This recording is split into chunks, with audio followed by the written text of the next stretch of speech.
Para nadie es un secreto que el gobierno de Carabobo dejó una cantidad de obras sin ejecutar en la gestión del gobernador anterior.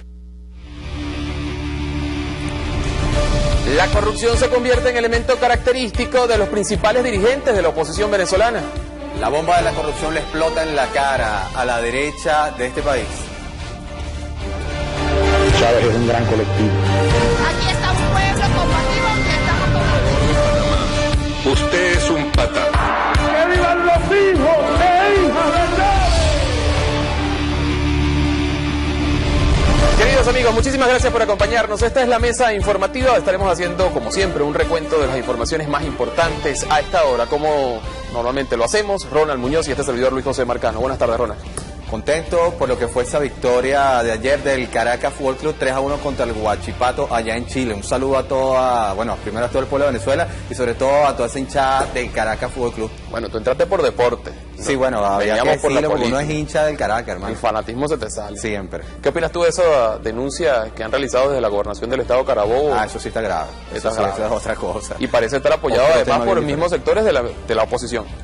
Sí, de hecho, allí escuchábamos al alcalde de San Diego. Enzo Escarano, ¿no? Él es de la oposición. Él no es un dirigente chavista ni saltó la talanquera, o sea, está hablando uno de ellos. Así es. Si ellos lo dicen. Así es. Bueno, pero hubo otros hechos más importantes que se dieron en la jornada de hoy en nuestro país. Jueves de vivienda, hoy fueron entregadas más de 1000 en todo el territorio nacional, en algunas entidades de nuestro territorio nacional. La actividad que se realizó en el caso del estado de Trujillo la encabezó el ministro de la Vivienda, Molina. Lo vamos a escuchar de inmediato, nos tiene detalles acerca de lo que hoy sucedió.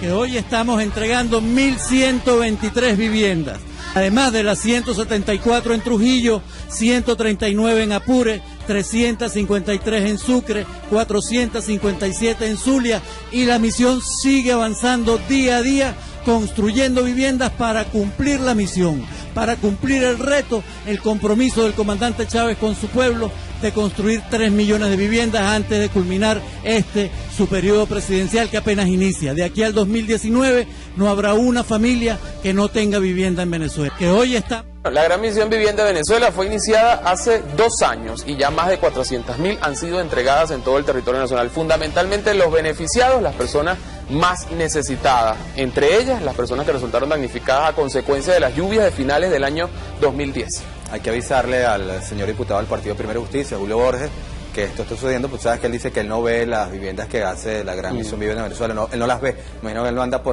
no andará por ninguna parte de Caracas, porque cuando usted se meta hay un edificio de la Gran Misión Vivienda de Venezuela, pero no la ha visto. Entonces, a ver, sí se informó un poquito de estas últimas que se han dado, pero obviamente esas viviendas requieren energía eléctrica. Y sí, sobre el tema de la energía eléctrica habló Corpoelec, ahí está el camarada Argenis Chávez, vamos a ver qué nos dijo. El gobierno del presidente Chávez está instalando en este momento, desde hace 2 años aproximadamente, y en algunos casos desde más años, unos 10.000 megavatios distribuidos en todas las zonas del país. Un guri, pues. Un guri, pero no en un solo sitio, sino en diferentes sitios. Ahí está.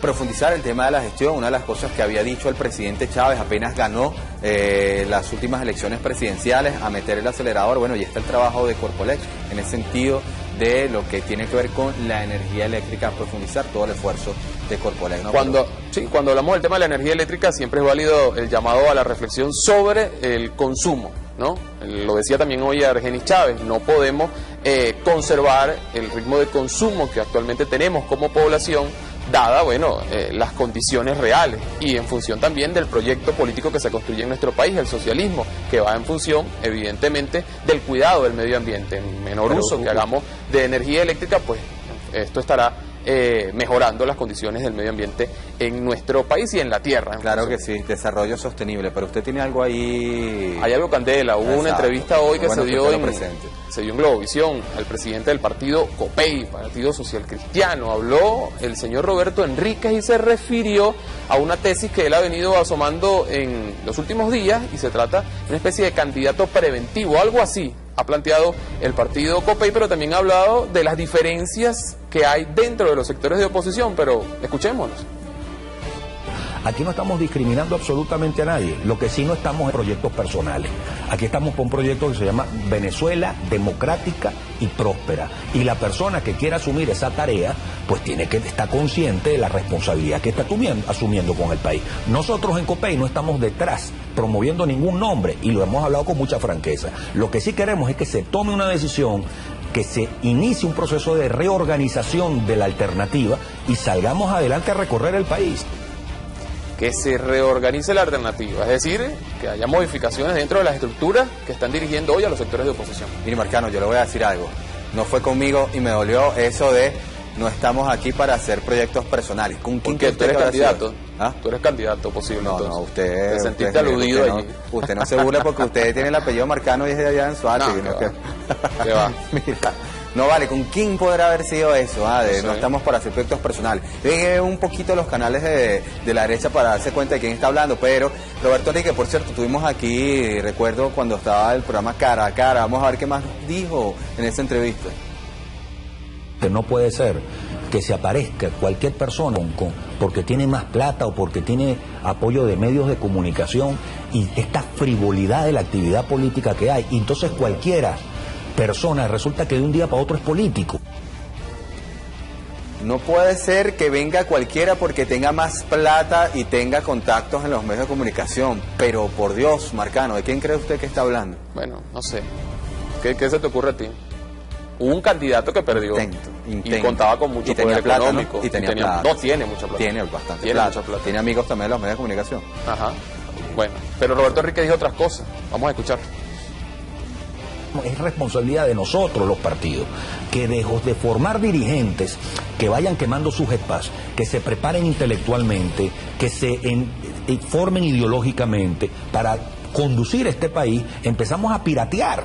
Entonces llega un tipo con una maleta con plata y resulta que ese es el líder de esa comunidad o de ese estado. Eso ha pasado y eso es terrible, porque eso es parte de la frivolidad, de la enajenación de la lucha política como la lucha sagrada por ideas y por valores. Y eso es lo que tenemos que rescatar entre todos. Y los medios de la comunicación tienen responsabilidad, el mundo financiero tiene responsabilidad para que aquí los políticos sean gente que de verdad se dedica a eso como un oficio de vida.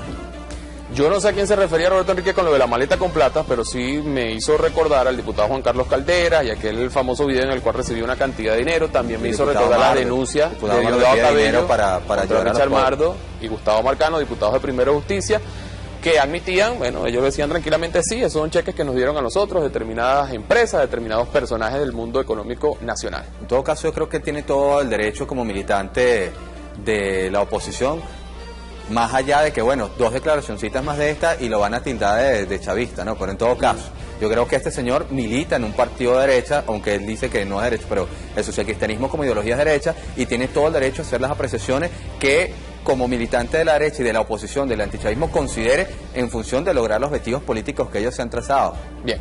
Hay informaciones, noticias que surgen de comentarios a través de las redes sociales. De inmediato lo vamos a revisar a través de nuestro segmento. ¿Qué dicen?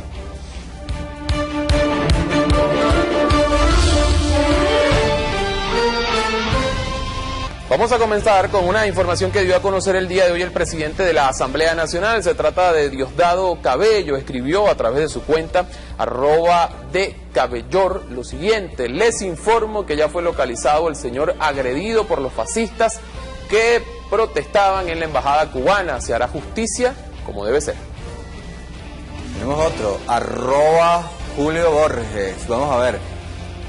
@Julio Borges, obviamente el diputado del partido Primero Justicia. En Venezuela hay dos justicias, la de los poderosos del gobierno y la de los pobres y marginados. Todos somos Simonovic, claro, y precisamente en función de esto y que a muchas personas no les gusta que se hable de lucha de clase, creo que hay que decir que sería bueno entonces pedir medida humanitaria para todas aquellas personas que son pobres y que no han tenido la capacidad económica ni siquiera de pagarse un abogado, pero como no tienen amigos en canales de televisión ni son amigos empresarios, entonces nadie pide medida humanitaria para estos. Las familias de las personas que resultaron fallecidas en los sucesos de abril del año 2002 no están para nada contentas con ese tipo de peticiones de personas que han sido incursas y se les ha encontrado responsabilidad en delitos de lesa humanidad y bueno, como son amigos empresarios, como están del lado de la derecha, como está el poder económico detrás de ellos, entonces para ellos sí hay medida humanitaria. Para la gente que no tiene recursos, que no ha podido pagar un abogado, entonces para eso sí, ¿dónde está Globovisión en el caso? Defendiendo también, pidiendo medida humanitaria para aquellas personas que han sido excluidas, ¿no? Hay que decir que posterior a los hechos, al golpe de Estado de abril del año 2002, se abrió un juicio en contra no solamente de Simonovic, sino de otro grupo de funcionarios de la Policía Metropolitana, en su momento dirigida por el alcalde metropolitano de entonces, Alfredo Peña, y durante varios años de un juicio se demostró la culpabilidad de estos señores. Que hoy un diputado, el caso de Julio Borges, diga todos somos Simonovic, sería decir todos somos asesinos, porque justamente de asesinato se comprobó que estaba incurso el señor Simonovic y otro grupo de funcionarios, repito, de la Policía Metropolitana. El problema, Marcano, es que el señor Julio Borges, con todo respeto, forma parte de una élite económica en Venezuela que está acostumbrado aquí en Venezuela a hacer lo que le daba la gana con el Poder Judicial. Ahora no lo pueden hacer, ahora sí hablan en función de los pobres, pero el señor Simonovic no era precisamente una persona que viviera en un sector popular, ¿no? Vamos a dejar eso claro. Así es. Vamos a ver qué fue lo que escribió el día de hoy @Robert Sierra Pesú. Se trata del diputado del Parlamento Nacional. Dice: Manitos Blancas anuncian que irán al hospital militar. Esto confirma el plan desestabilizador que hemos denunciado. Les pagan por eso. Alerta. Delicada información esta. Yo realmente no les aconsejaría que lo hicieran, y no porque haga apología a la violencia.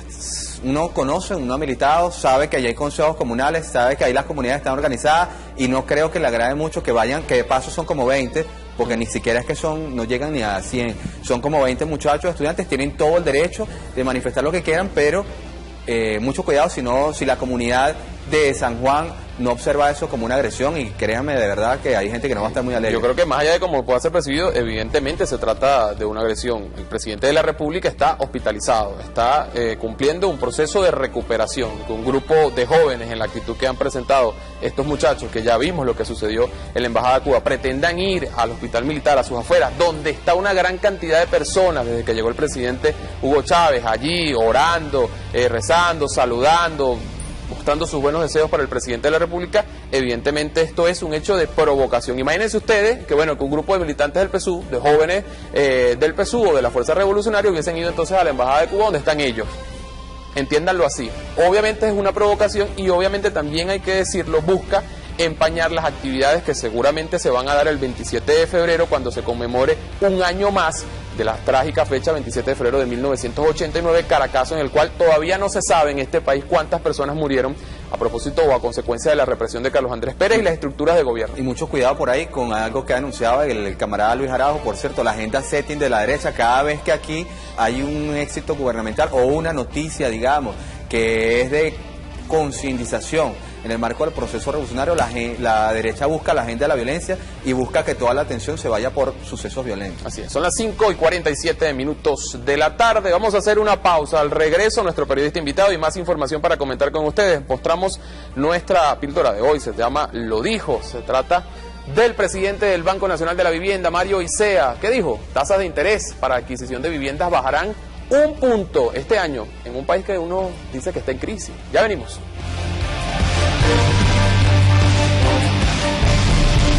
El canal de todos los venezolanos. En nuestra comunidad Nuevo Amanecer nunca había un infocentro. Ahora, gracias a Revolución y el socialismo, tenemos uno. Todas las mañanas los niños nos reciben con un abrazo y una sonrisa, a la espera de que se abra el infocentro. No solamente sirve como espacio educativo, espacio de investigación, sirve también como espacio a la comunidad. Cuando la comunidad se organiza, se logran las metas.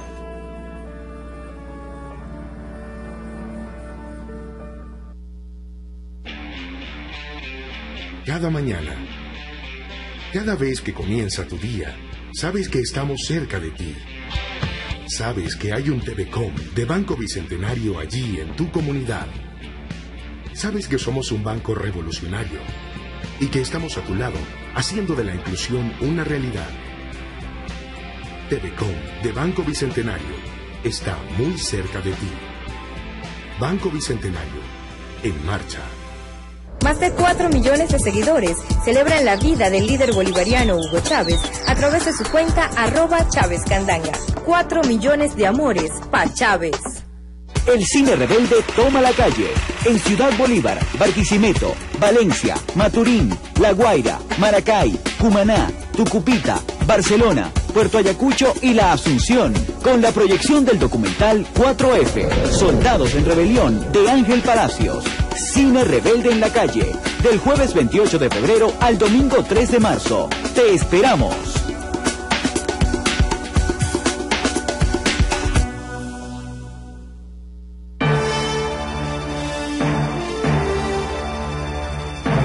Son inspiración para otros.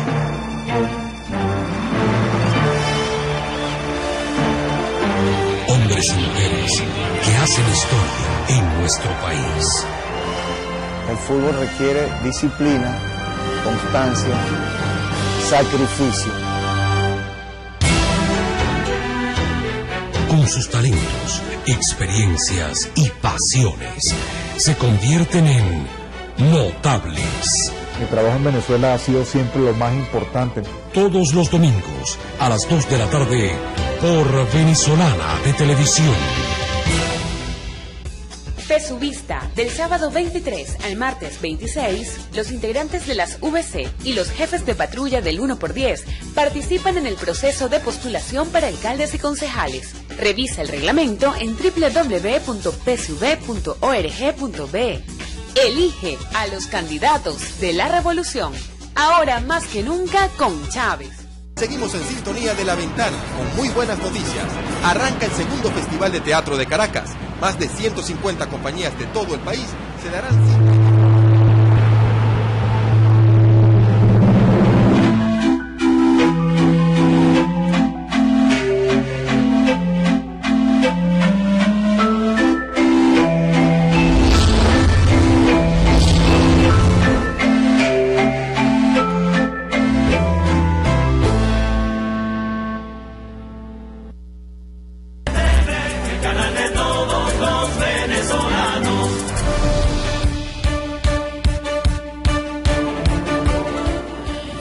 Aquí en Mesa Informativa se incorpora con nosotros, además de mi camarada Luis José Marcano, este servidor Ronald Muñoz, y se incorpora Arín Rodríguez, periodista invitado hoy de Radio Nacional de Venezuela. Eres allí jefe de información de Radio Nacional de Venezuela. Bienvenido, Arín. Bueno, bienvenidos a este espacio que saludamos. Esta mesa informativa es una mesa de análisis bien importante y nosotros vamos a estar aquí hoy analizando sobre todo esa agenda informativa que no han podido dominar los medios privados, a pesar de que ellos tienen una agenda bien agresiva y siempre con una línea antipopular, ¿no? Así es. Uno de los elementos que se ha insertado dentro del... o se pretendió insertar dentro de la opinión pública en los últimos días, a propósito de la llegada del presidente Hugo Chávez, que bueno, la llegada del presidente es consecuencia de una lucha heroica, de insurrección guerrillera que se dio allí en las afueras de la Embajada de Cuba, o por lo menos así lo han dicho el grupo de jóvenes que allí fue y otros que le acompañaron. Ayer nosotros mostramos el video de David Esmolanqui, dirigente del Partido Voluntad Popular, donde él aseguraba eso. Él decía que el presidente Chávez volvió por lo que hicieron los estudiantes. Hoy nosotros llevamos ese video a algunas personas en las calles de Caracas y las personas reaccionaron. Vamos a ver esas reacciones de inmediato. Vamos a escucharlo. Qué grande estos muchachos que con una huelga de 4 días lograron que quienes hoy están en el poder reaccionaran como no lo hicieron por 70 días. Lograron en 4 días una presión importante para quienes hoy están en el poder mostraran unas imágenes de una supuesta fe de vida del presidente de la República. Lograron presionar para que el presidente de la República tuviera que tuitear ayer en la madrugada para decir que llegó a nuestro país. El presidente está aquí porque su recuperación quiere hacerlo aquí. Primero estaban hablando de que por qué no venía a la patria. El presidente está allá en la patria, ahora dicen que es por la embajada de Cuba. Entonces ahora lo que faltaría es que hagan una protesta para que el presidente se vuelva a ir otra vez para Cuba para su recuperación que le corresponde. Esto, manita blanca, realmente no se entiende. Tienen que hablar bien claro y saber a qué se refieren cuando se están pronunciando sobre ese caso. Pienso que el presidente tiene todo el derecho de recuperarse en Venezuela.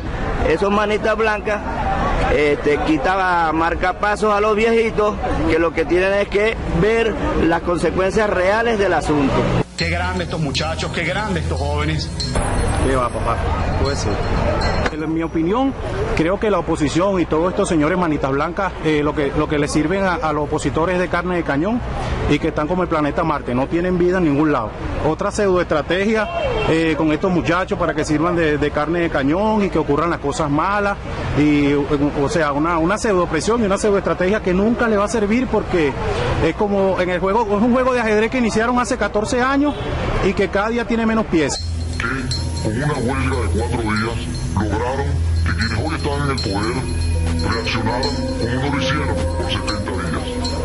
Eso es mucho embuste porque el presidente retornó porque era su día que tenía que venir y ellos son unos atrevidos que están se metiendo con la embajada de Cuba porque Cuba nos ha ayudado mucho. Con esta protesta no se dio lo que la venida del comandante Chávez. El comandante Chávez vino a Venezuela porque él lo pidió él propio porque quería estar junto con su pueblo. Eso es pura falsedad de lo que dice la oposición y los estudiantes. Yo no estoy de acuerdo en eso.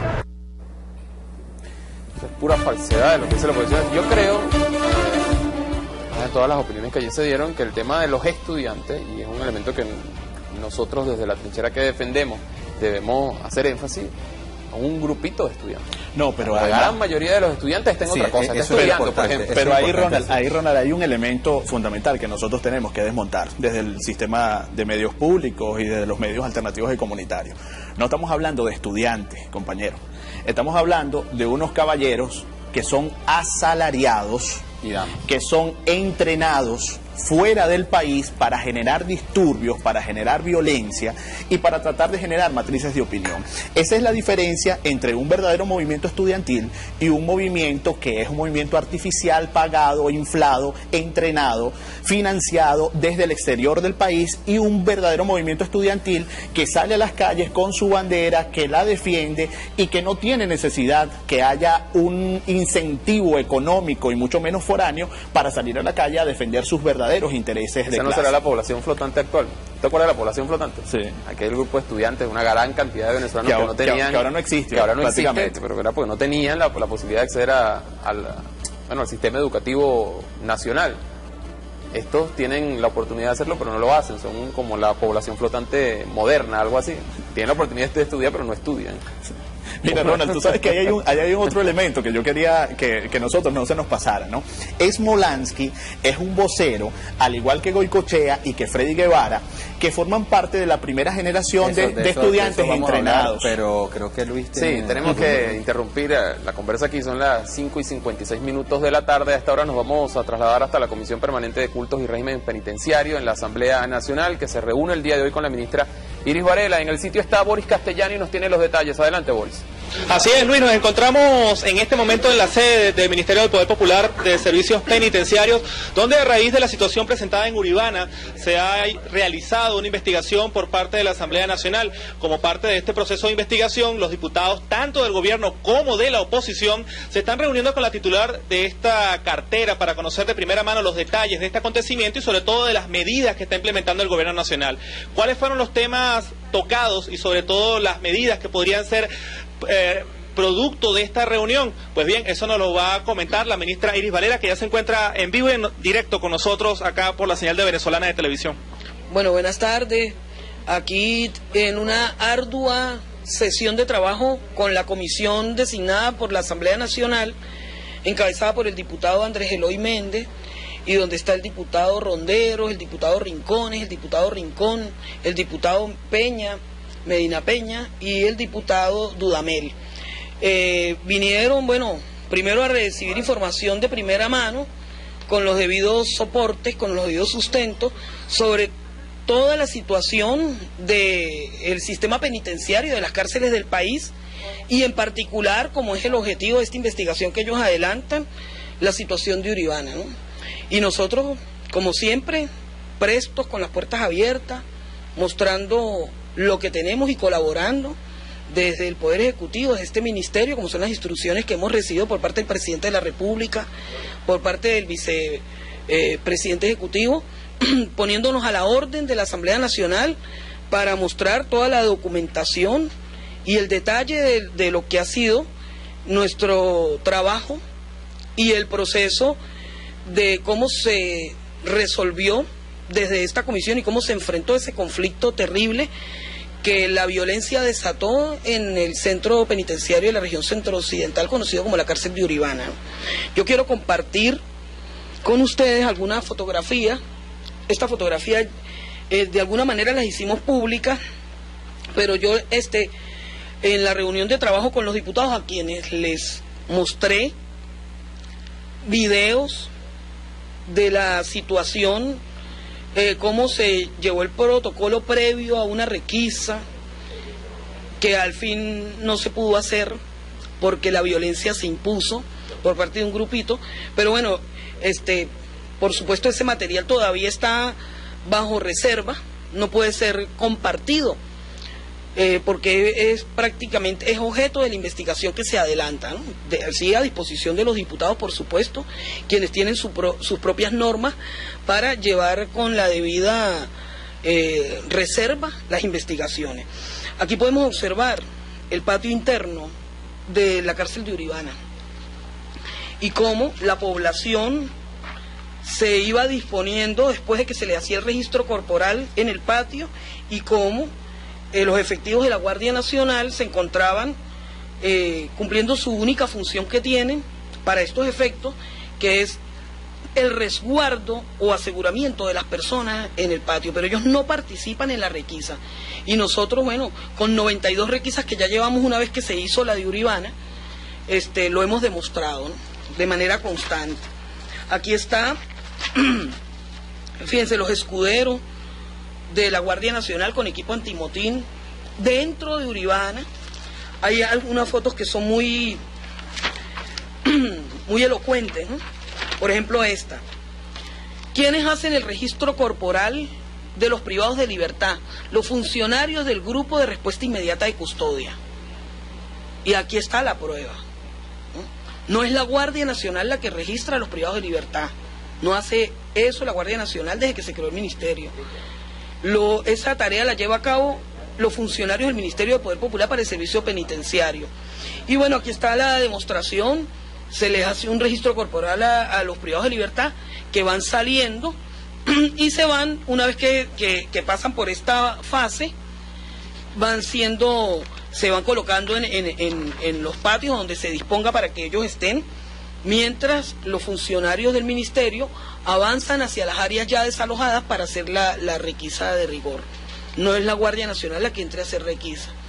Por eso es que informaciones por adelantado y además sin conocimiento de causa genera problemas porque hay un compromiso, pues hay una palabra, son requisas programadas para poder llegar. Una pregunta, ministra. Sin duda alguna el caso de Uribana impactó mucho en la opinión pública por lo dramático de la situación. La pregunta es la siguiente: una vez ocurrida esta situación y por supuesto implementadas las medidas que ha tomado su despacho, ¿existe una neutralización de los elementos generadores de violencia en las cárceles del país que permita asegurar que este tipo de situaciones no vuelvan a presentarse? Mire, lamentablemente yo no puedo decir que estén neutralizados los focos de violencia en algunas cárceles del país, ya muy pocas. Puedo decir, sí, que la mayoría de las cárceles del país hay tranquilidad. En la mayoría, en buena parte de ellas, hay régimen penitenciario. ¿Qué quiere decir que hay régimen penitenciario? Bueno, que se cumple con los procedimientos que legalmente le corresponden al ministerio. Por ejemplo, se pasa lista, se pasa número, se entona el himno nacional en la mañana, los privados de libertad se incorporan a actividades tanto educativas como de deporte, como de trabajo, se toca, se hace el toque de silencio, se resguardan los privados de libertad en sus lugares, existe la vigilancia que debe existir interna y externa por parte de a quienes compete esas funciones, en las áreas externas la Guardia Nacional, en las áreas internas los grupos de custodia del ministerio y el personal de régimen. Y puedo decirlo, lo compartía con los diputados de la Asamblea Nacional, que hay cárceles donde hay régimen estricto y hay otras donde todavía no es tan estricto, pero sí hay régimen ya ya se ha restablecido el régimen. ¿Cuáles son esas cárceles? ¿Por qué hay esa distinción entre cárceles totalmente controladas y cárceles medianamente controladas, o cárceles con régimen estricto y cárceles que todavía no tienen ese régimen estricto? Bueno, hay algo muy sencillo, ¿no?, que podemos traer a colación. Por ejemplo, el uso de uniforme. Yo, mientras no los tenga todos uniformados, no los cuento dentro de las cárceles que tienen régimen estricto. Pero hay, y lo puedo decir contadito, 14 recintos penitenciarios donde las personas están uniformadas. Pero además, todos los anexos femeninos y las cárceles de mujeres tienen absoluto control. O sea, eso es un gran avance, un avance cuantitativo y cualitativo de lo que ha venido logrando este ministerio desde que fue creado. Y las otras cárceles donde no hay ese régimen estricto es porque aún no se ha podido acordar el uso del uniforme. Todos nosotros lo vamos haciendo poco a poco, ¿no? Pero sí, en todas esas cárceles se han logrado hacer requisas y se avanzan con requisas programadas y se van implementando en la misma medida los controles estrictos de registro de las personas que llegan de visita, ¿no? Se logra la perfecta normalización del servicio en cuanto a lo que a nosotros compete, por ejemplo, el traslado para tribunales, la implementación de todos los planes que el Ministerio ha diseñado a lo largo de este año y medio que tenemos en funciones, para que la población privada de libertad pueda lograr por fin el camino a la superación y a la reinserción social que tanto espera tanto su propia familia como ellos mismos. Ministra, si nos puede decir justamente cuáles son esos centros penitenciarios donde aún falta trabajo por hacer para lograr el... No. Yo estoy dando una información de una materia delicada, ¿no? Entonces aquí hay personas, y hay lamentablemente medios de comunicación, que quieren saber más de lo que se puede informar. Es natural, ¿no?, la curiosidad periodística. Pero es un trabajo delicado. O sea, ¿con quién se está trabajando aquí? Bueno, los diputados de la oposición y los diputados de la revolución perfectamente entienden. Incluso hubo un compromiso que surgió del propio reglamento interior y de debates de confidencialidad de la materia que aquí se trata. Esta materia no se puede tratar alegremente, porque recordemos qué es lo que hay dentro de las cárceles, ¿no? Recordemos que hay grupos en conflicto. ¿Qué fue lo que nos pasó en Uribana? ¿Por qué en Uribana se desbordó la violencia? Porque nosotros damos un compromiso, está todo filmado, a los diputados les enseñé los videos. Yo tengo los videos de principio a fin de lo que allí pasó, de principio a fin. Y se ve que tanto funcionarios civiles y militares como la población penitenciaria que estaba colaborando en el proceso de requisa fueron atacados por un grupito. ¿Y por qué fueron atacados por un grupito? Porque ese grupito creyó la versión de que nosotros íbamos por una toma militar del penal. Y entonces dijeron, estos nos traicionaron y aquellos incumplieron la palabra. Ministro, entonces, bueno, es una cuestión delicada que yo espero que el pueblo venezolano entienda, porque a todo el mundo le interesa que haya paz y tranquilidad en las cárceles, sobre todo a la familia de los privados de libertad. Un punto importante es la participación de los diputados, no solamente del bloque de gobierno en la Asamblea Nacional, sino también de la oposición, que integran de forma equiparada esta comisión que ha venido a reunirse con usted. Quisiera, si es posible, de repente tener la palabra de alguno de ellos para que nos ilustren sobre su posición. Acá nos acompaña uno de los diputados precisamente integrantes, para que nos ilustre a propósito de lo que fue discutido y sobre todo cuál es la percepción que ustedes tienen luego de esta reunión de lo que es el caso de Uribana. Diputado. Sí, Oscar Rondero, diputado de Acción Democrática por el Distrito Capital. La Asamblea Nacional designó a la Comisión de Cultos y Régimen Penitenciario para investigar los hechos de Uribana. El día de ayer la comisión se instaló. La comisión declaró primero la urgencia parlamentaria para el análisis del caso, visto que ha transcurrido ya algún tiempo de los hechos de Uribana, y el país está a la espera de una respuesta, de una investigación transparente, una investigación clara. En el inicio de esa investigación, hoy le solicitamos ayer mismo a la ministra, el ministro decidió recibirnos en el día de hoy, a la comisión en pleno para escuchar la versión oficial del gobierno con relación a los hechos del 25 y 26 de enero en la cárcel de Uribana. La investigación apenas comienza, hemos acordado la confidencialidad de la investigación y hemos acordado, como ya les dije, la urgencia parlamentaria. Esta es una comisión plural como lo es la Asamblea Nacional. El país merece una respuesta con relación al tema de los hechos Uribana. Nosotros vamos a hacer una investigación transparente, una investigación que el país puede contar con la tranquilidad de que los hechos de Uribana se van a investigar sin ningún sesgo político-partidista. Hemos acordado además que el tema penitenciario es un tema que está por encima de las posturas político-partidistas, de los factores que hacemos vida en la Asamblea Nacional. Todos queremos unas cárceles dignas, unas cárceles sanas, unas cárceles donde no reine la violencia, y en eso estamos ganados los diputados tanto del gobierno como de la oposición, y por eso esta investigación de estas características. ¿Qué opinión le merecen los avances que se han realizado por parte del gobierno bolivariano en materia penitenciaria de mano de la ministra? La ministra nos ha estado exponiendo durante el transcurso de la tarde no solo el tema de los hechos Uribana, que fue puntualmente lo que vinimos a conversar, sino también nos ha explicado.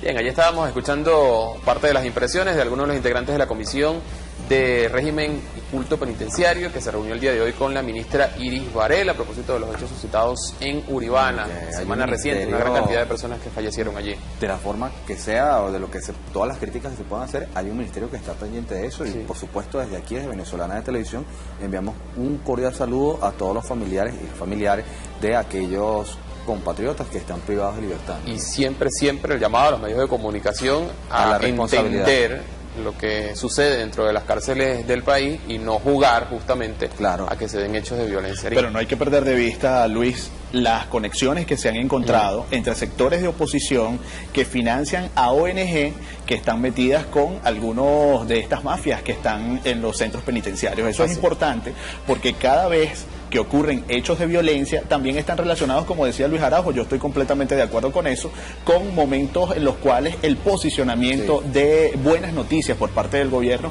es bastante grande. Así es. Bueno, son las 6. Que no todo el que está ahí tampoco es un angelito, ¿no? Hay que tener cuidado con eso. Claro, son las 6:10 de la tarde, tenemos que establecer una pausa. Al regreso se incorpora con nosotros Miguel Flores, secretario de Gobierno de la Gobernación del Estado, y una serie de señalamientos importantes en contra del dirigente opositor Enrique Salafeo, de la Gobernación de Carabobo. Hacemos una pausa y ya venimos con más de Mesa Informativa.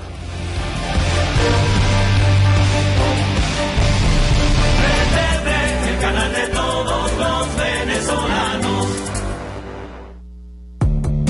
A través del televisor, vivimos la emoción del lanzamiento del satélite Simón Bolívar.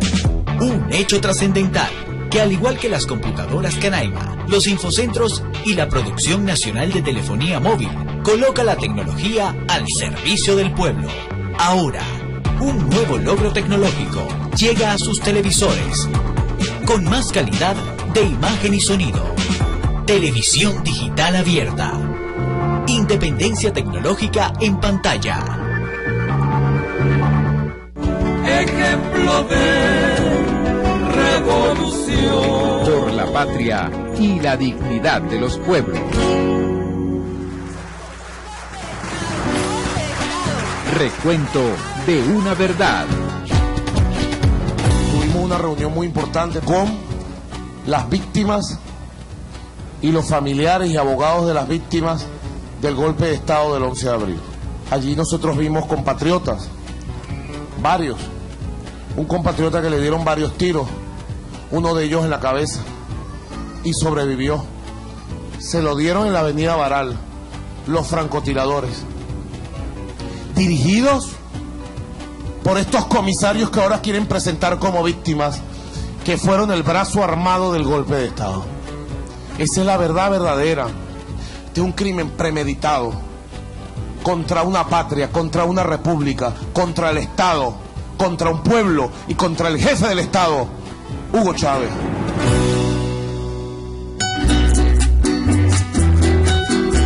Analogía de una batalla. Ahora, cuando estuvimos en Chile, hubo una cena en el Palacio Presidencial de la Moneda, allí donde resistió nuestro presidente mártir Salvador Allende, y compartimos momentos allí de reflexión, de muchos sentimientos, y estuvimos al frente del mueble donde se inmoló el presidente Allende después de combatir solo a los aviones que destruyeron la Moneda, a los tanques que le disparaban a su oficina, y él con solo un fusil y un casco defendió la dignidad, porque él lo dijo, una y mil veces lo dijo. hechos. Solo me cabe decirle a los trabajadores, yo no voy a renunciar. Colocado en un tránsito histórico, pagaré con mi vida la lealtad del pueblo. ¡Viva Chile! Y así cumplió, como Ricaute San Mateo, que se voló para que las armas de la República no cayeran en manos del imperio. Allende no murió. Allende vive en nosotros, vive en el pueblo chileno, vive en el pueblo venezolano, vive en la juventud de nuestra América. ¡Viva Allende!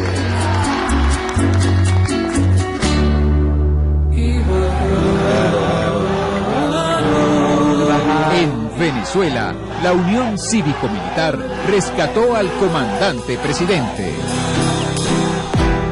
Se están cumpliendo 24 horas del alzamiento militar popular de Maracay.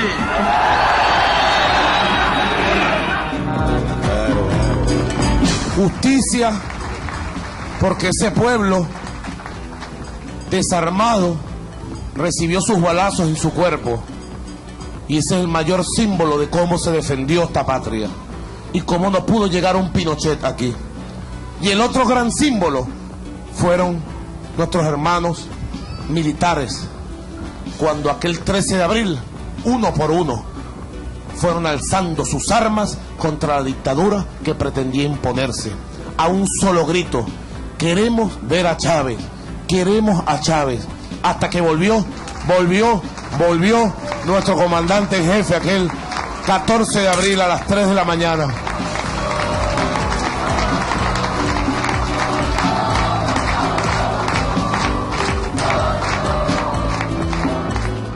Lamentablemente, la revolución que encabezó en su momento Salvador Allende frente al pueblo y los trabajadores chilenos fue una revolución desarmada. Afortunadamente en nuestro caso fue distinto. La revolución venezolana de hoy es una revolución pacífica, pero es una revolución armada. Los golpistas contra nosotros se estrellaron contra la conciencia de un pueblo, se estrellaron contra la historia nueva.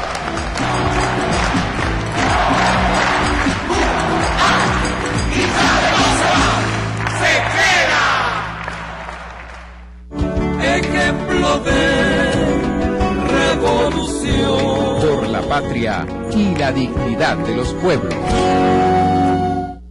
El canal de todos los venezolanos. Amigos, si ustedes quieren participar en la mesa informativa, tienen a su disposición el número 0212-207-2191. Se incorpora a este panel Miguel Flores, ya lo anunciamos antes de ir a la pausa. Se trata del secretario de Gobierno de la Gobernación del Estado Carabobo. ¿Cómo estás? Gracias, muy bien, Marcano. Hola, ¿cómo está Ronald? Muchísimas gracias por acompañarnos. Gracias bueno, por esta invitación. Hay una serie de denuncias que se ha presentado, o han presentado ustedes, representación de la Gobernación del Estado Carabobo, en contra del ex gobernador de esta entidad del país. Hay un video, una sesión que se realizó el pasado 31 de enero en el Consejo Legislativo de esta entidad de la región central del país. Allí estuvo Amelias, gobernador actual del Estado Carabobo, y hubo intervenciones de alcaldes de esta entidad de nuestro país. Vamos a ver este video y luego entramos al debate.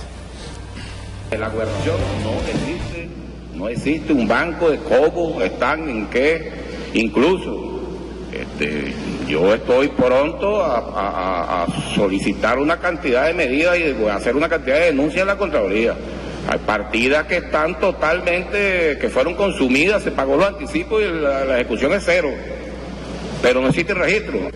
Para nadie es un secreto que el gobierno de Carabobo dejó una cantidad de obras sin ejecutar en la gestión del gobernador anterior. Yo les pido por favor que nos entreguen el avance de las obras, de cómo quedaron, porque bastantes veces se le pidió en el Consejo Estatal de Planificación a la gobernadora, al gobernador encargado, nunca se nos entregó un plan de obra. Nosotros tenemos aquí, más o menos, yo como alcalde tengo una ejecución de obras que ha llegado el gobernador anterior allá en San Diego, y me preocupa porque hay obras desde el 2009, 2010, 2011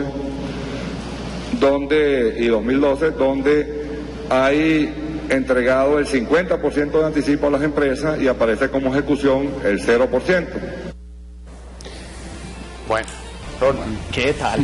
Mira, yo creo que es interesante esto, porque yo recuerdo, tuve la oportunidad de estar en la campaña en el estado Carabobo, en la campaña presidencial, y tú veías allí al señor alcalde Enzo Escarano, con Enrique Capriles Radonsky, con quien hasta entonces era el gobernador del estado de Carabobo, el señor Pollo, creo que así se llama, ¿no? El señor Enrique Salafeo.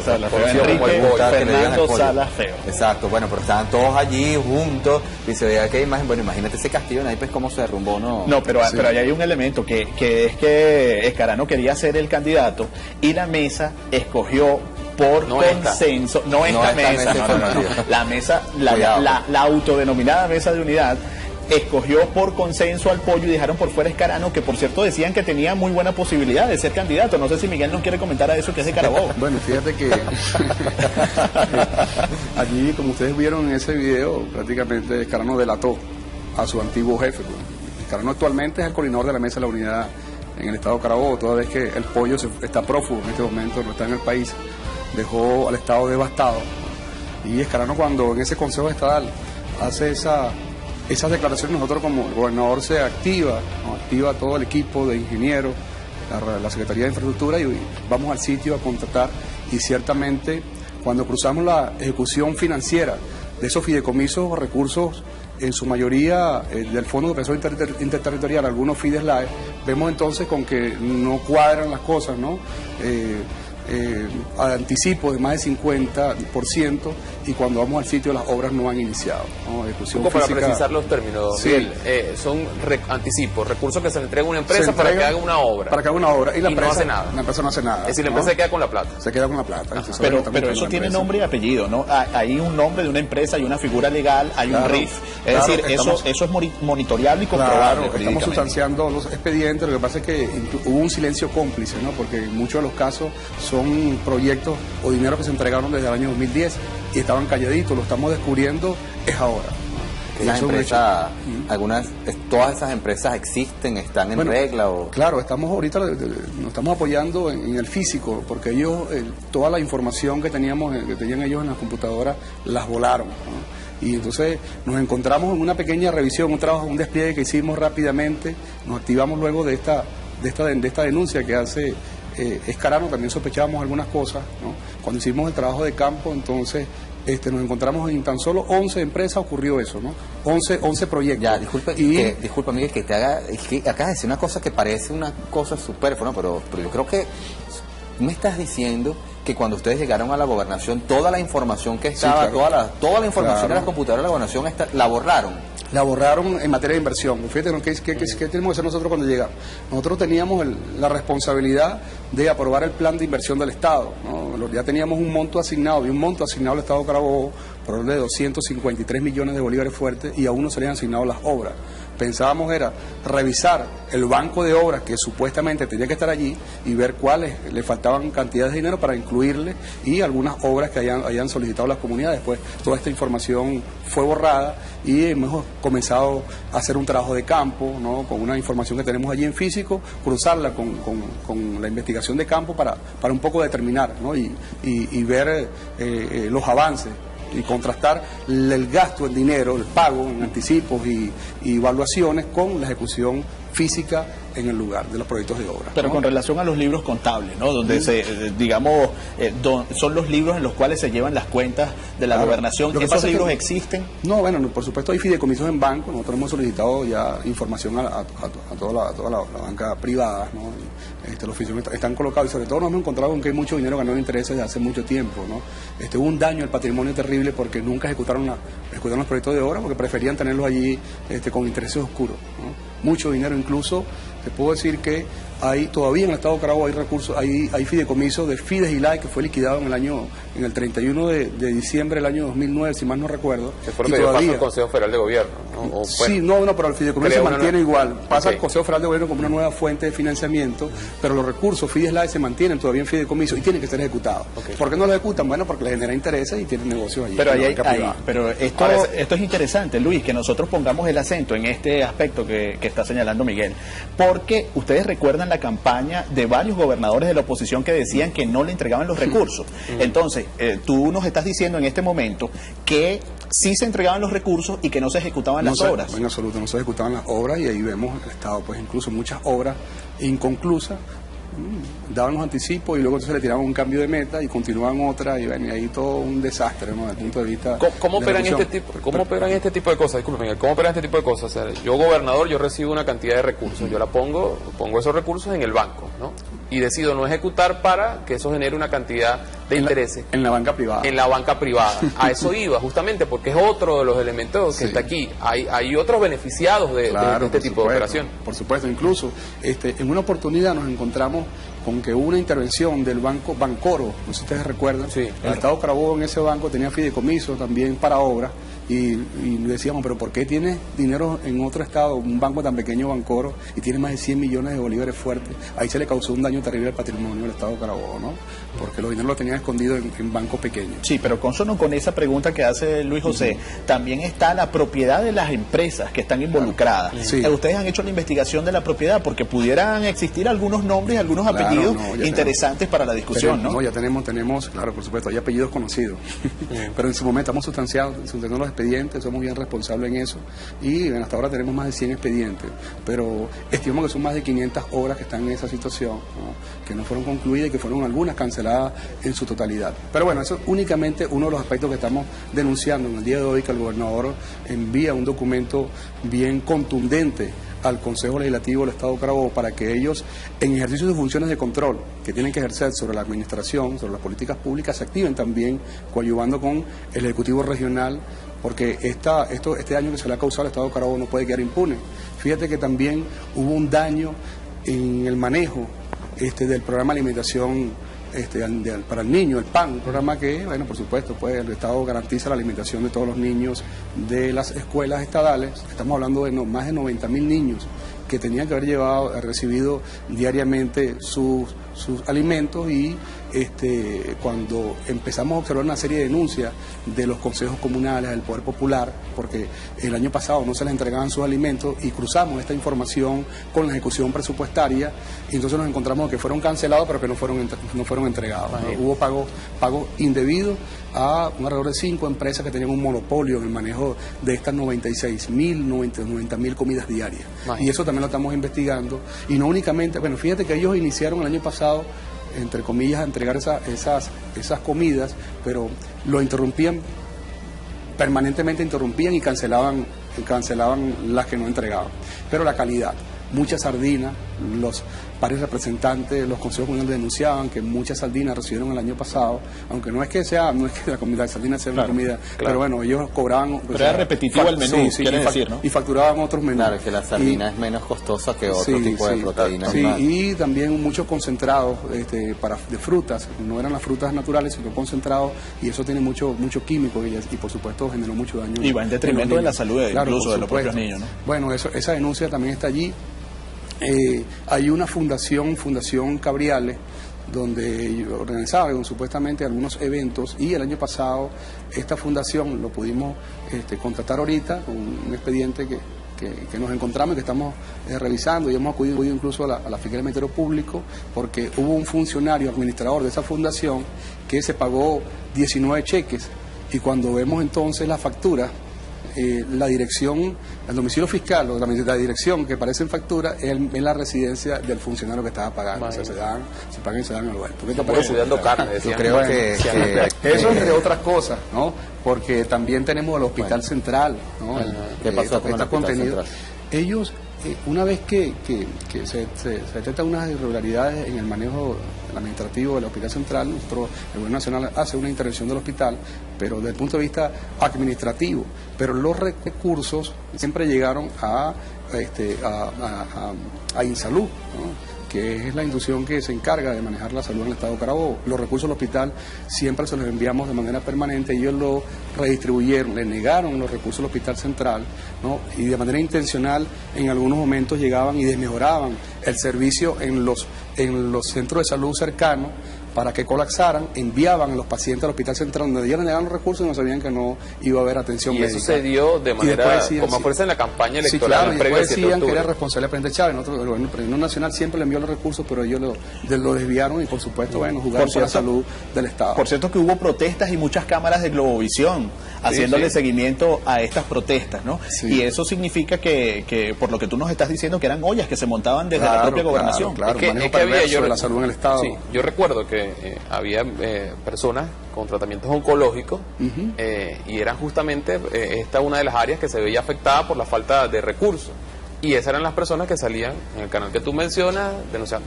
Y se conectaba esto con, bueno, la situación de salud del presidente Hugo Chávez, pero claro, el presidente Chávez sí recibe tratamiento, nosotros no. Fíjate tú cómo, es hasta macabro, claro, la manipulación. Es hasta macabro, pero hasta dónde se llega cuando hay intereses como los que están sobre planteando. todo, Luis, porque la enfermedad, el tipo de enfermedad, que es una enfermedad que puede ser que es muy grave en muchos casos, si no se recibe el tratamiento a tiempo, ¿no? Es como estos señores, por política, juegan con la salud del pueblo venezolano. Además, pero yo creo que es importante para todos aquellos hermanos y hermanas venezolanos y venezolanas que obviamente que militan pues en la causa del antichavismo, de la oposición. Bueno, ahí está, esos son los partidos de derecha cuando son gobierno. Esa es la realidad de la derecha cuando manda. Pues es que se ha pretendido construir toda una imagen de que, bueno, de que el gobierno, que si corrupción, que ineficiencia, yo no sé qué, aquí nada funciona, pero ellos sí. Ellos son lo más eficiente que hay, ellos son lo más honestos, los jóvenes. Entonces, esto que estás diciendo, Miguel, es la realidad de la derecha cuando es gobierno. Y es tanta la realidad que el señor Salafeo lo hace. No podemos decir, yo no puedo asegurar que lo hizo. En todo caso, podemos decir que presumiblemente lo hizo y ustedes están juntando todo un expediente.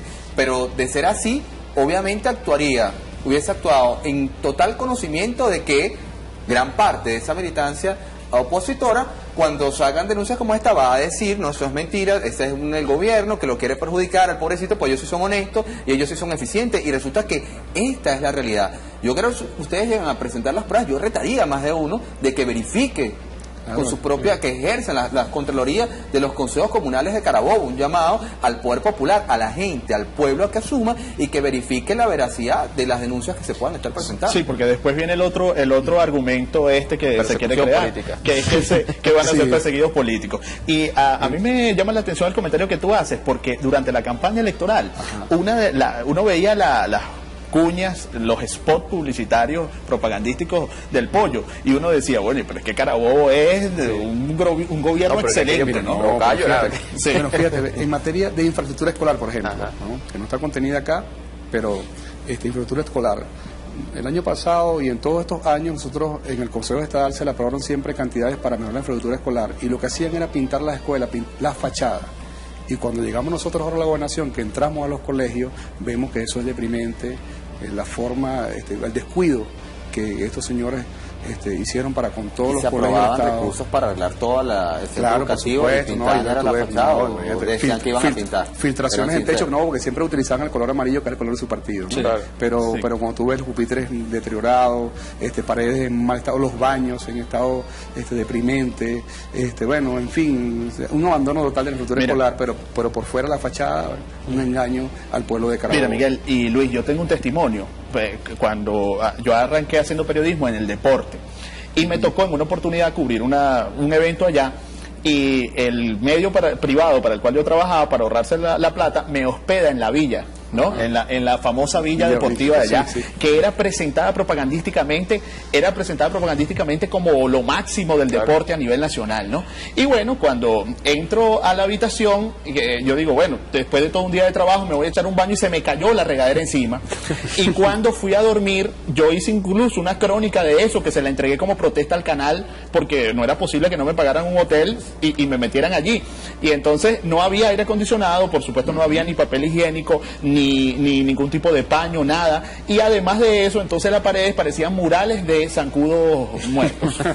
¿Qué te parece? Bueno, ¿no? Eso es lo que nosotros debemos decirle al pueblo venezolano en este momento. Por un lado, la propaganda, diciendo que son gobiernos excelentes, que no tienen ninguna tachadura, y cuando tú entras a formar parte de esa realidad, a confrontar la realidad, te das cuenta que estaba inacabado por dentro, y que además de eso, hasta las regaderas se te venían encima.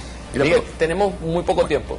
Sin embargo, lo que vayas a agregar allí y también, bueno, muy brevemente, ¿qué es lo que viene ahora? O sea, aquí están las pruebas, ¿qué procede? Sí, por ahí también está otro elemento que era la forma como manejaron el Fondo de Responsabilidad Social. Hicieron un pote allí y le retenían a las empresas contratistas la responsabilidad que está en la Ley de Contrataciones Públicas, y eso con ello manejaban el dinero a su antojo, ¿no? Para gastos que no atendían demandas sociales. Pero bueno, eso está por allí en el documento que el gobernador envió hoy al Consejo Legislativo.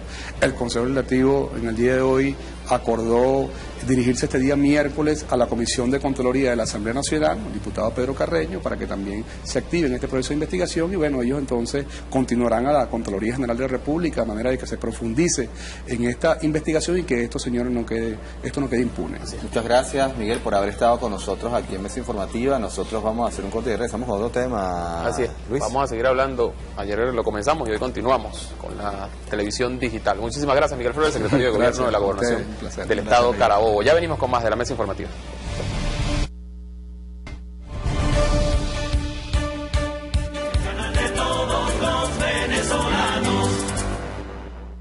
El cine rebelde toma la calle. En Maracaibo, San Cristóbal, San Carlos, Coro, Mérida, San Felipe, San Juan de los Morros, Barinas, Guanare, Los Teques, Trujillo, Caracas y San Fernando de Apure. Con la proyección del documental 4F, Soldados en Rebelión, de Ángel Palacios. Cine rebelde en la calle, del jueves 21 al domingo 24 de febrero. Te esperamos.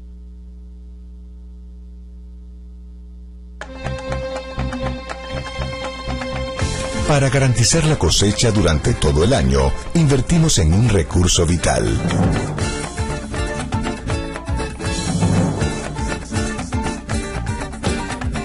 Apoyamos la capacitación de nuestra gente en el campo. Impulsamos la siembra de productos básicos y rubros estratégicos. Facilitamos el acceso a maquinarias indispensables para la agroindustria. El fruto de los cultivos puede ser procesado y distribuido a bajos costos. Y nuestros campesinos cuentan con apoyo integral. Así invertimos los recursos del Fondo Conjunto Chino-Venezolano. Fondo Conjunto Chino-Venezolano. Inversión para el desarrollo. Para mí la lectura es la maravilla de las maravillas. Yo no he conocido nada que proporcione tanta plenitud como leer un buen libro. Tenemos un gran despliegue operativo. La garantía y la seguridad del abastecimiento. Iniciamos con las informaciones más destacadas. Calidad del Ministerio Público. Es la juventud revolucionaria, sin armas como se hizo hace 200 años. Esta entidad llanera que hoy en día construye un nuevo espacio comunitario. Ya han desarrollado sus proyectos, narran cómo ha cambiado su forma de vida. Bueno que el Poder Popular sea que tenga el poder. Gracias al gobierno de nuestro presidente, esto se recuperó. Pues. Gracias por permitirnos entrar a sus hogares y será como siempre. Hasta una próxima oportunidad.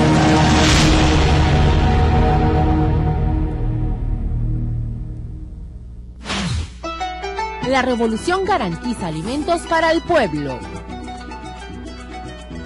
Las redes de distribución de alimentos ofrecieron un mercado a cielo abierto en la Plaza Diego Ibarra, Caracas. Tenemos a nivel nacional 568 operativos, distribuyendo un promedio superior a las 5.600 toneladas de alimentos en todos estos mercados a cielo abierto. Aquí está un gobierno desplegado, protegiendo a todo el pueblo para que sea un pueblo sólido, como lo dice mi comandante Chávez, una patria potencia, una patria fortalecida. Medidas para combatir la especulación y el acaparamiento.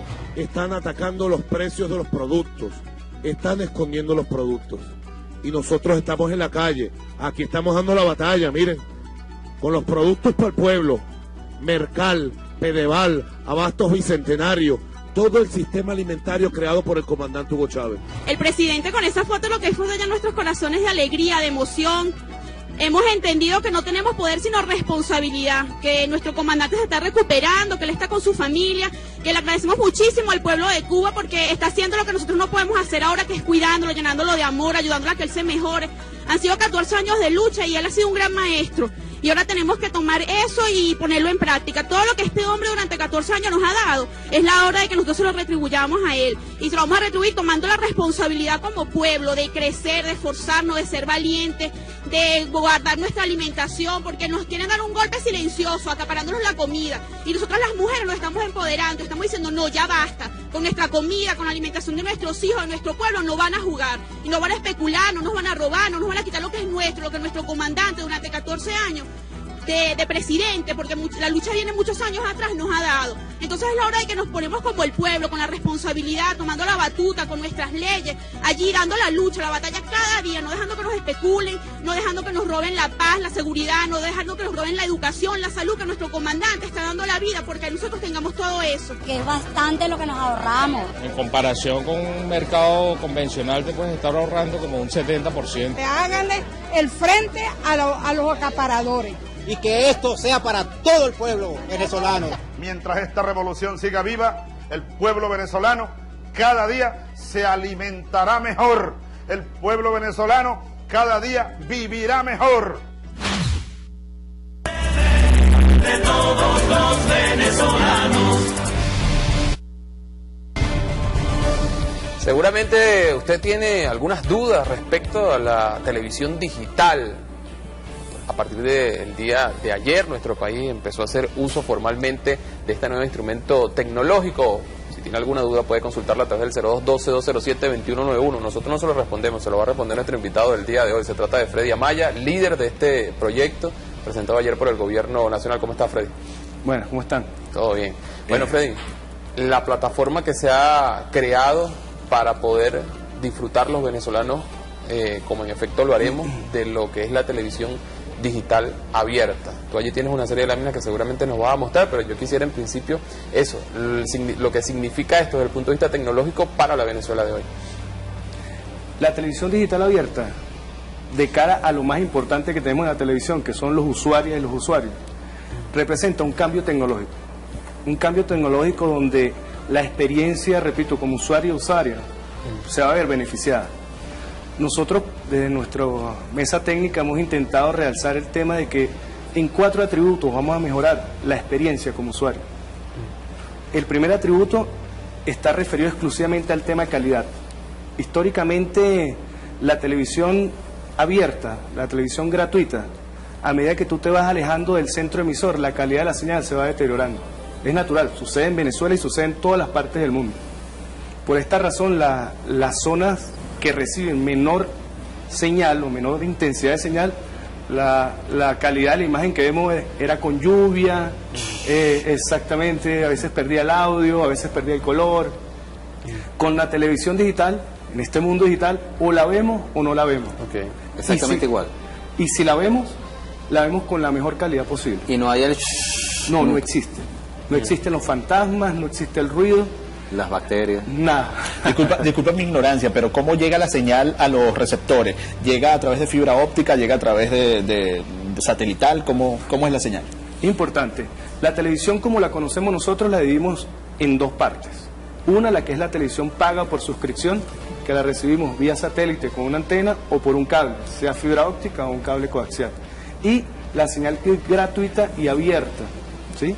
Que esto es un tema interesante. Según el censo del 2011, el 52% de la población venezolana recibe señal de manera gratuita y abierta, y el 48% lo recibe de manera por suscripción, ya sea por un cable o por una antena apuntada al satélite. El segundo atributo que nosotros hemos querido realzar con el tema de televisión digital es la diversidad.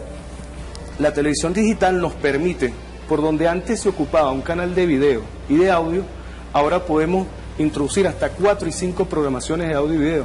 Eso representa un ahorro para el espectro radioeléctrico, ya que el espectro radioeléctrico es propiedad del Estado y de esa manera lo podemos utilizar con mayor eficiencia. Es decir, podemos tener mayor cantidad de canales. De canales. Es decir, el ministro ayer decía, en una primera etapa, que es una fase de prueba, van a haber 11 canales. Así mismo es. Esos 11 canales parten de cuántos que están funcionando actualmente, es decir, se divide cada señal en 4. Sí, ¿Cómo procede allí? El tema específico es que antes, para poder llegar la señal de audio y video de manera gratuita, tenías que utilizar un equipo que te amplificaba la señal, que la hacía llegar hasta tu hogar. Para la programación, en el caso particular de Caracas, el Canal 8 tiene un transmisor que difunde en el Canal 8. Hoy en día, con la tecnología de televisión digital, nosotros por un transmisor podemos incorporar hasta 4 y 5 programaciones. Entonces, de esa manera ocupamos menor cantidad de esa porción del espectro radioeléctrico. O sea, 5 canales de televisión. 5 canales de televisión. O sea, que sí hay beneficios concretos, no es como puede pensar alguien, entonces esto es un invento del gobierno para... No. Y en ese sentido, ¿cuántos países en el mundo tienen en este momento televisión digital y de América Latina? Es una pregunta interesante. En el caso de la norma que nosotros adoptamos, esta fue una norma que se generó en Japón. Más sin embargo, Brasil la toma y la modifica. En ese concierto suramericano, todos los países fuimos adoptando la norma modificada por Brasil. Hoy en día... ¿Todos los países cuáles? Brasil, Venezuela. En eso estaba. En Sudamérica, todos los países de Sudamérica, a excepción de Colombia, tenemos la misma norma. En este punto y en el tema de adoptar tecnología, eso nos da un empoderamiento a los países de Sudamérica, ya que es un hecho que nosotros no generamos la tecnología, pero nos apoderamos en ella en el sentido de que para poder modificarla tenemos que estar en consenso todos, y eso permite apoderarnos de ella y que la transferencia sea real, pues. Entonces, eso fue una de las características que dio mayor peso para tomar la decisión. A mí me llamó la atención. Todos los países de Sudamérica están entrando en fase de televisión digital, menos Colombia. Todos tienen adoptado una norma. Todos tenemos la misma norma, a excepción de Colombia, que adoptó la norma europea. Todos estamos en distintas fases del despliegue. Argentina, que es con quien nosotros estamos haciendo el proyecto, es el país en el contexto suramericano que tiene un mayor avance en cantidad de estaciones desplegadas. Y luego hay sus casos particulares, en Brasil, en Paraguay, en Uruguay. Cada uno lo ha ido asumiendo a su ritmo, pues. ¿Cuánto tiempo tarda o puede tardar la transferencia de televisión normalmente como la tenemos a lo que se hará la nueva televisión digital? ¿Eso es mañana, eso es en 15 días o eso tarda años? El periodo de transición lo define Conatel.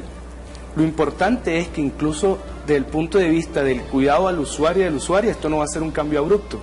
Esto es un cambio que nos va a tomar unos años. Experiencia de distintos países, por dar un ejemplo, en Europa les ha tomado hasta 15 años hacer una transición. En España hubo un caso particular, ¿no? En el caso particular de España, ellos hacen la transición y luego tienen que hacer un recambio inclusive. ¿Vuelven analógico? No, es un recambio en cuanto a las bandas de frecuencia que han utilizado. A mí me llamó la atención ayer que el vicepresidente ejecutivo Nicolás Maduro decía que esto es un proyecto de Mercosur, de Mercosur. Ahora, ¿cómo entender esto en el contexto de integración que vive América Latina en este momento? En ese contexto de integración, Argentina como país miembro del Mercosur, ellos ya en su país tienen desplegada una buena cantidad de estaciones de difusión, al igual como las que nosotros montamos acá. En función de esa relación Argentina-Venezuela y en función de la oportunidad que nosotros estábamos buscando como país de transferir tecnología y de transferir conocimiento, encontramos a estos compañeros argentinos que nos brindaron una mano en decir, nosotros tenemos esta solución.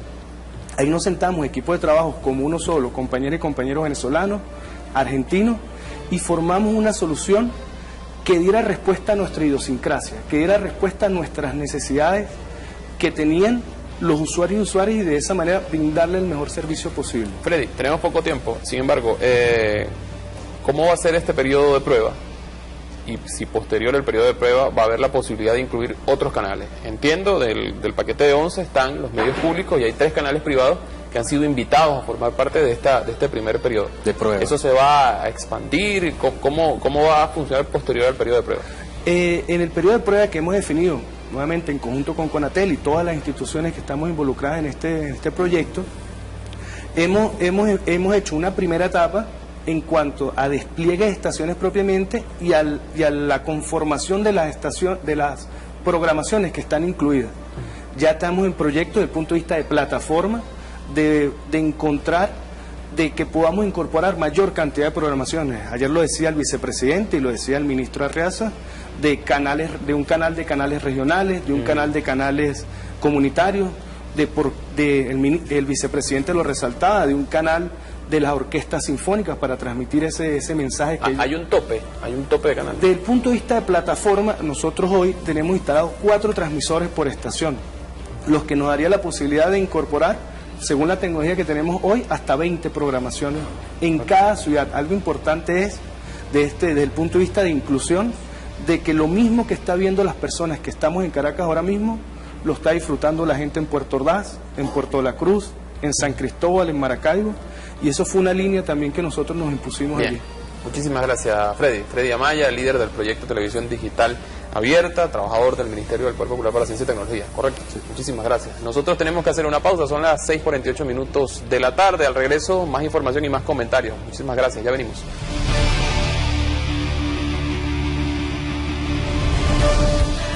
El canal de todos los venezolanos. Pesuvista, del sábado 23 al martes 26, los integrantes de las VC y los jefes de patrulla del 1x10 participan en el proceso de postulación para alcaldes y concejales. Revisa el reglamento en www.psv.org.be. Elige a los candidatos de la revolución, ahora más que nunca con Chávez. Es el momento de crear un proyecto económico que beneficie a tu centro escolar. Alumnos, maestros y la comunidad educativa de todas las escuelas públicas del país pueden enviar sus propuestas al Banco Central de Venezuela y hacer realidad grandes ideas. Busca en la página web del BCV, www.bcv.org.be, cómo participar en la economía en la escuela Encuentro de Saberes y gana premios para tu plantel. Banco Central de Venezuela, conocimiento para crecer. Venezolana de Televisión es el canal de la información y opinión en el país. En directo de los estudios de Venezolana de Televisión. Para todas y todos ustedes. Hablar sobre el tema de las luchas afrodescendientes. De inmediato comenzamos. No hay cohesión en la oposición. ¡Viva Bolívar! Desarmados totalmente. Bienvenidos sean la todos. La justicia es lo que marca el rumbo de la sociedad. La mejor información deportiva. Desde el lugar donde se genere la noticia. Veamos los acontecimientos en pleno desarrollo. Venezolana de Televisión, el canal de todos los venezolanos. El canal de todos los venezolanos.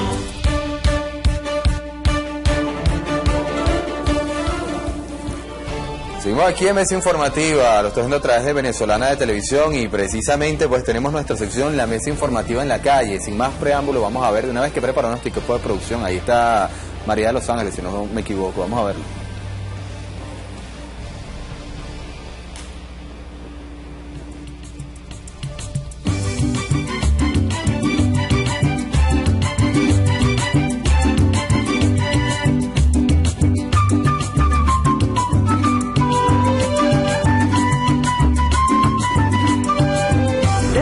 Bolívar del municipio Baruta, en el estado Miranda, se inicia la mesa informativa en la calle, esta vez en compañía de varios de los voceros del Poder Popular de esta comunidad. ¿Cómo están, compañeros? Bienvenidos. Bienvenidos a la mesa informativa en la calle, participación y organización del pueblo. ¿Cómo se expresa esto aquí en la comunidad de Baruta? Bueno, fíjate, nosotros aquí en Baruta, por allá en el año 2006, nos comenzamos a conformar en consejos comunales. Y cuando nos conformamos, comenzamos a visualizar, a ver cuáles eran las necesidades y prioridades de nuestros sectores.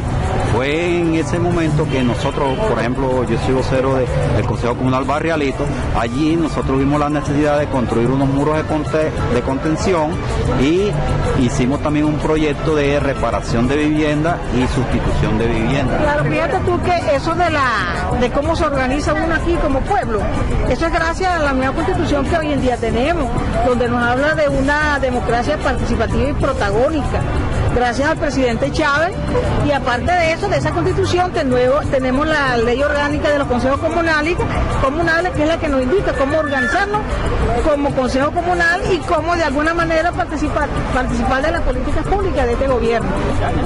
A pesar de los avances que ustedes han constituido como Poder Popular, ustedes se encuentran gobernados por un alcalde de oposición. ¿Perciben o no ayuda por parte de la alcaldía de Baruta? No vale. Eso ha sido total, aquí no hemos percibido, vamos a decir, aquí la alcaldía o la gobernación son elementos extraños a las comunidades. Ellos no participan, ellos no colaboran, ellos no hacen ningún tipo de trabajo que incluya al poder popular. Nosotros hemos pensado en nuestras reuniones que ellos desconocen el poder popular, ellos simplemente tienen un desprecio hacia los consejos comunales. Y si la alcaldía de Baruta nos diera más apoyo al poder popular, yo pienso que la organización y la planificación de todos estos sectores funcionara mejor, ya que la alcaldía no ha prestado ningún apoyo para la construcción del poder popular y la lucha se hace cuesta arriba. Bueno, mira, en vista de esto, nosotros nos estamos organizando a los comités electorales de nuestras comunidades para ir profundizando esta política, sabiendo que esta gobernación y esta alcaldía no van a responder. Vamos a seguir trabajando nosotros con nuestros consejos comunales para que esto realmente fluya y se puedan dar las políticas a nivel de las comunidades. Ustedes como pueblo organizado, la voz del poder popular, ¿cuál es ese mensaje que le dan tanto a la alcaldía de Baruta como a la gobernación del estado Miranda para que reflexionen y tomen las cartas en el asunto? Bueno, mire, realmente lo que pasa es que esta gente es muy difícil convencerlos, puesto que ellos toda la vida han estado gobernando para los ricos. Imagínate tú cambiarles la conciencia a ellos, pero de todas maneras nosotros como Poder Popular Organizado insistimos con las clases mayoritarias, que somos los pobres, para que de alguna manera llegará el día en que, bueno, no volverán. Es la única manera, no dejarlos llegar al poder, porque esa gente que van a cambiar su conciencia no lo van a hacer, es muy difícil. Agradeciendo la participación del Poder Popular de la comunidad de Baruta, culmina esta nueva edición de la Mesa Informativa en la Calle. ¡Que viva el poder! Bueno, son los temas de los cuales hoy se habla en Venezuela: poder popular, organización de la gente para solventar sus problemas, la colaboración o no, o mejor dicho, el cumplimiento o no de sus funciones de algunos alcaldes, de algunos gobernadores. Una cantidad de Baruta que se va a poner al rojo vivo y no precisamente al PSUV, porque es posible, bueno, es posible no, ya hay el Poder Judicial, las instancias gubernamentales respectivas, la Contraloría General, si mal no tengo entendido, se ha pronunciado, ha dicho que quien es el candidato electo en primaria, David Uzcategui, no puede ser, sí, como no, David Uzcategui no va a poder, no podría ser, y eso, bueno, eso va a abrir la puerta a una cantidad de discusiones ahí a lo interno. Dentro de la MURCO está Gerardo Blade, claro, pero tienes otro en el Atillo. No, yo no creo que más de uno, Primero Justicia, no se va a aceptar que le pongas a Gerardo Blade, y ahí va a empezar un conflicto, como va a haber un conflicto en el Atillo, donde, bueno, el candidato electo, que también había sido... Gerardo Blade era de Primero Justicia. Sí, bueno, pero ya no. Y fíjate, en el Atillo, que el candidato había sido de Primero Justicia, pues lamentablemente falleció, y ahora también hay como 5 candidatos a la MUD, y bueno, o sea, en Chacao se rumora que Emilio de Aterón posiblemente se lance contra Ramón Muchacho. Pero esa es la discusión en la oposición, ¿ves? Mientras nosotros estamos hablando de poder popular, mientras nosotros estamos hablando de organización del pueblo, mientras el pueblo está en la calle organizándose, pidiendo protagonismo, el gobierno entrega viviendas, y mientras exactamente nos coloca a Venezuela a la vanguardia tecnológica con la televisión digital, etcétera. Y mientras todo eso está ocurriendo, ¿qué está haciendo la llamada autodenominada Mesa de Unidad Democrática? Hablando de política, hablando de cómo repartirse los cargos. Más desunidas que nunca. Sí, y entonces buscando la manera de mantener los cambures que le puedan quedar por allí. Bueno, son las 6:56 minutos. A Arín Rodríguez, hermano, muchas gracias por haber estado aquí en Radio Nacional. Te vas a volver a venir. Y bueno, Luis, tenemos que despedirnos. Vamos mañana a partir de las 5:30 de la tarde por Venezolana de Televisión. Continúen ustedes en sintonía de Venezolana de Televisión. Miguel Ángel Pérez Pirela ahí cayendo y corriendo, como siempre, viene ahí después de Mesa Informativa.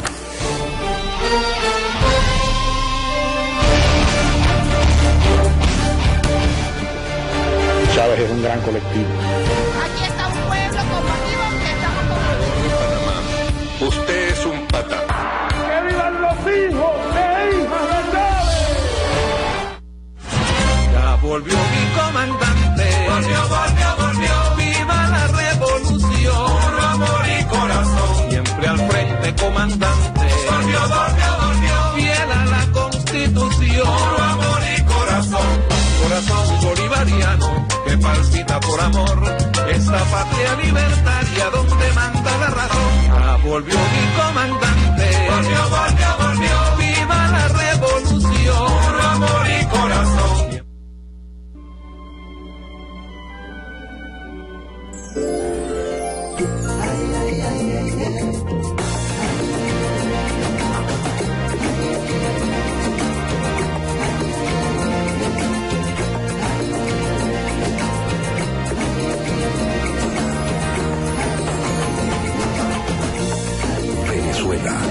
Conocerla es tu destino.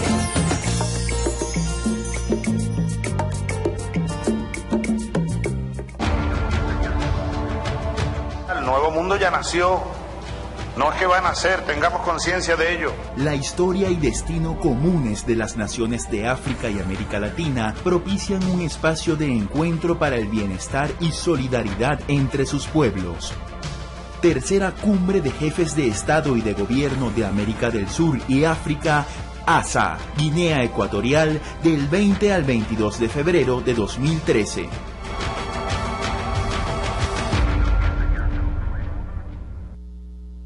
Seguimos en sintonía de La Ventana con muy buenas noticias. Arranca el segundo Festival de Teatro de Caracas. Más de 150 compañías de todo el país se darán cita.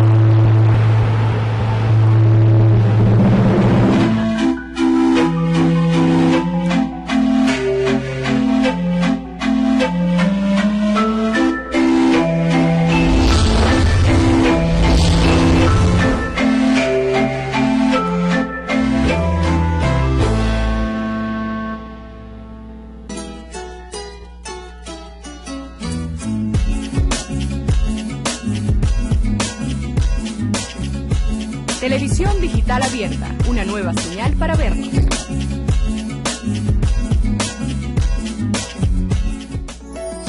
Venezuela escribe una nueva página en la historia de las telecomunicaciones, gracias al gobierno bolivariano que dignifica cada día más a su pueblo. Me contaba Julio que estamos dando cobertura al 50% de la población venezolana, con antenas, con decos. Nosotros también estamos por firmar el contrato para importar, ¿cuántos son los decodificadores desde Argentina? Entre 300.000 y 600.000 a buen precio, la mejor calidad, y vamos a poner fábricas aquí, fábricas argentino-venezolanas. Trabajadoras y trabajadores de las telecomunicaciones se han desplegado por 13 ciudades de nuestro país: Barinas, Barquisimeto, Caracas, Guarenas, Guatire, La Guaira, Maracaibo, Maracay, Maturín, Puerto La Cruz, Puerto Ordaz, San Cristóbal, Valencia y los Valles del Tuy. Son las primeras ciudades en sumarse a la vanguardia de la televisión digital abierta. Argentina, Brasil y Venezuela han hecho posible este logro trabajando articulados en beneficio de los pueblos de nuestra América. Hasta la fecha, 150.000 familias de bajos recursos, priorizadas por el pueblo organizado a través de las mesas técnicas de telecomunicaciones, recibieron los primeros decodificadores. Venezuela abre sus puertas al futuro e incursiona en una nueva era, la era de la televisión digital abierta. Televisión digital abierta, una nueva señal para vernos.